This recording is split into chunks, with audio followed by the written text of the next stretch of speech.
உங்க லைஃப்ல நீங்க கஷ்டப்படுறதுக்கு காரணமே நீங்க தான். என்னன்னு புரியல சொல்றேன். நீங்க யார் கூட பேசுறீங்க, மத்தவங்களை எப்படி ட்ரீட் பண்றீங்க, உங்க எமோஷன்ஸ், உங்க பவுண்டரிஸ் உங்க கண்ட்ரோல்ல தான் இருக்கு. ஆனா உங்க பாஸ்ட், மத்தவங்க உங்களை பத்தி என்ன பேசுறாங்க, நினைக்கிறாங்க, who stays, who leaves, இது எதுவுமே உங்க கண்ட்ரோல்ல இல்ல. சோ உங்களால கண்ட்ரோல் பண்ண முடிஞ்சதை கண்ட்ரோல் பண்ணுங்க, கண்ட்ரோல் பண்ண முடியாததை அக்செப்ட் பண்ணுங்க. Because when the pressure ends, peace follows.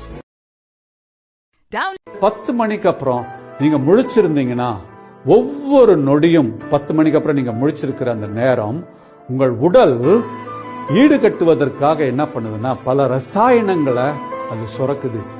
கடைசியில அமிலத்தன்மை, அசிடிட்டி தான் அதிகமாகுமே தவிர உங்கள் உடலுக்கு அது நல்லதல்ல. எவ்வளவு சீக்கிரம் படுக்கிறீங்களோ அந்த அளவுக்கு மூளைக்கும் நல்லது, உடலுக்கும் நல்லது. உங்களோட உடல் வியாதிகள் குணமாகும். நீங்க லேட் ஆக்க நீங்க நினைக்கிறீங்க என்னால வேலை செய்ய முடியுது அப்படின்னு. ஆனா உங்கள் மூளைக்கு அது புரியாது. நீங்க முழிச்சிருக்கிறதுனால மூளை என்ன சொல்லுதுன்னா, எனக்கு வேற வேலை இல்லை, நான் வேலை செய்கிறேன் என்று சொல்லி அது என்ன பண்ணும்னா பலவிதமான அமிலங்களை சுரந்து அது என்ன பண்ணும், அதை தாண்டி நமது மூளை அது செயல்பட்டு கொண்டிருக்கும்.